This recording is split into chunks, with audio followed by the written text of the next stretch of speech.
জামাতের প্রার্থীদের নির্বাচনী প্রচারণায় খ্যাপ দেওয়া ছাড়া এই ডাকসুর কোনো ধরনেরই সফলতা নেই বলেই আমি মনে করি। শিক্ষার্থীদের নিরাপত্তা এই ধরনের ইস্যুকে সামনে এনে সে আইন বহির্ভূত কর্মকাণ্ড করছে এবং সেটাকে জাস্টিফাই করার চেষ্টা করছে। এই ধরনের আইওয়াস, এই ধরনের প্রতারণামূলক কাজ তাদের আসলে বন্ধ করতে হবে। সর্বমিত্র চাকমা, এবি জুবায়ের এবং অন্যান্য ডাকসুর নেতৃবৃন্দ যখন লাঠি হাতে হকারদেরকে উচ্ছেদ এবং এই ঘটনাকে জাস্টিফাই করার জন্য হকারদেরকে ঢালাওভাবে মাদক ব্যবসায়ী বলেছিল, তখনই আমরা বলেছিলাম যে সে আসলে মানবাধিকার লঙ্ঘন করছে, আইন হাতে তুলে নিতে সে কোনোভাবেই পারে না।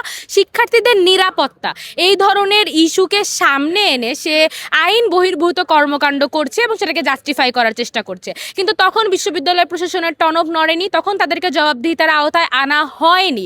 এবং এখন আমরা কিন্তু তারই ধারাবাহিকতায় দেখছি যে সর্বমিত্র চাকমাদের এই ঔদ্ধত্যপূর্ণ আচরণের যে পরিধি তা ব্যাপকভাবে বিস্তৃতি পেয়েছে। সে এখন শিশু নির্যাতন করার মতো হেয়হীন কর্মকাণ্ডের সাথেও জড়িত হয়েছে। তাকে ইতিমধ্যে একটা শোকজ নোটিশ পাঠানো হয়েছে। আমরা মনে করি শুধু একটা শোকজ নোটিশ কোনোভাবেই যথেষ্ট নয়। এই পর্যায়ে এসে তার বিরুদ্ধে অবশ্যই আইনানুগ ব্যবস্থা নিতে হবে। আপনারা জানেন যে কিছুদিন আগে ডাকসু এই বিগত 4 মাসে কি করেছে এমন জবাবদিহিতা করার উদ্দেশ্যে একটা সংবাদ সম্মেলনও করেছে। স্পষ্টভাবে আমি বলতে চাই যে এই ধরনের আইওয়াস, এই ধরনের প্রতারণামূলক কাজ তাদের আসলে বন্ধ করতে হবে। তারা 4 মাসে শিক্ষার্থীদের প্রতিনিধিত্বকারী কোনো কাজই করতে পারেনি। তারা এই বিশ্ববিদ্যালয়ে, এই শিক্ষা প্রতিষ্ঠানে একটা যৌন নিপীড়ন বিরোধী সেল কার্যকর করতে পারেনি। তারা একটা শিক্ষক ইভ্যালুয়েশন সিস্টেম কার্যকর করতে পারেনি। সে এই বিশ্ববিদ্যালয়ে নারী শিক্ষার্থীদেরকে নিরাপত্তা দেওয়ার উদ্দেশ্যে কোনো কিছুই করতে পারেনি। কেবলমাত্র প্রশাসনের তাবেদারি করা এবং জামাতের প্রার্থীদের নির্বাচনী প্রচারণায় খ্যাপ দেওয়া ছাড়া এই ডাকসুর কোনো ধরনেরই আসলে কোনো সফলতা নেই বলেই আমি মনে করি। সুতরাং তারা যেটা করছে, তারা ব্যাপকভাবে আইওয়াশ করছে, নির্যাতন চালাচ্ছে। এবং আপনারা যদি এই বিশ্ববিদ্যালয়ের সাথে জড়িত অন্যান্য শ্রমজীবী মানুষের কথা শোনেন, তারা এখন মনে করে ডাকসু একটা আয়নাঘর। কেন? কারণ এমন অনেক অভিযোগ আছে যে ডাকসুতে গিয়ে নাকি অনেক হকারদেরকে গায়ে হাতও তোলা হয়েছে, কিংবা তাদেরকে বলা হয়েছে আপনাদের সাথে কারা যোগাযোগ করে। তারা যখন বলছে যে আমাদের থেকে কেউ চাঁদা নিচ্ছে না, তখন নাকি তাদেরকে জোরপূর্বক স্বীকারোক্তি দেওয়া হচ্ছে যে অমুক তমুক আমাদের থেকে চাঁদাবাজি করতেছে। যা হচ্ছে, তারা যদি আসলেও জবাবদিহিতা করতে চায়, এই যে হকারদের সাথে তাদের যে বক্তব্য, এটা তারা আসলে মিডিয়ার সামনে খুব স্পষ্টতার সাথে প্রক্টরের উপস্থিতিতে করুক। কারণ তাদের আসলে এই ধরনের কোনো কর্মকাণ্ড করার এখতিয়ার নাই বলেই আমরা মনে করি।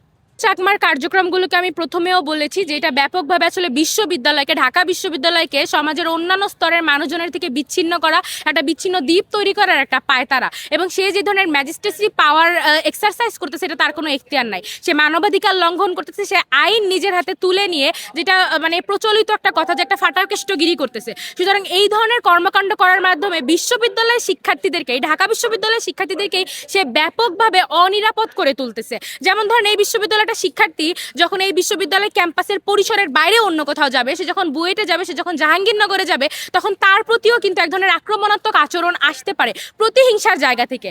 কারণ এই যে গর্বিত ঢাবিয়ান, সকল গর্বিত ঢাবিয়ান একটা ভাব নিয়ে সর্বমিত্র চাকমারা এই বিশ্ববিদ্যালয় ক্যাম্পাসে আসা অন্যান্য শিক্ষার্থীদের সাথে সমাজের অন্যান্য স্তরের মানুষজনের উপরে যে ধরনের নিপীড়ন চালাচ্ছে, তার থেকেই কিন্তু এই ক্যাম্পাসের শিক্ষার্থীদের উপর বাংলাদেশের অন্যান্য ক্যাম্পাসের শিক্ষার্থীদের একটা প্রতিহিংসামূলক আচরণের জন্ম হচ্ছে, যেটাকে আমরা মনে করি যে আসলে কোনোভাবে একটা ছাত্র প্রতিনিধির কাজ হতে পারে না। সুতরাং সে যেটা করতেছে, এর জন্য তাকে আসলে জবাবদিহিতার আওতায় আনা অত্যন্ত জরুরি বলেই মনে করি।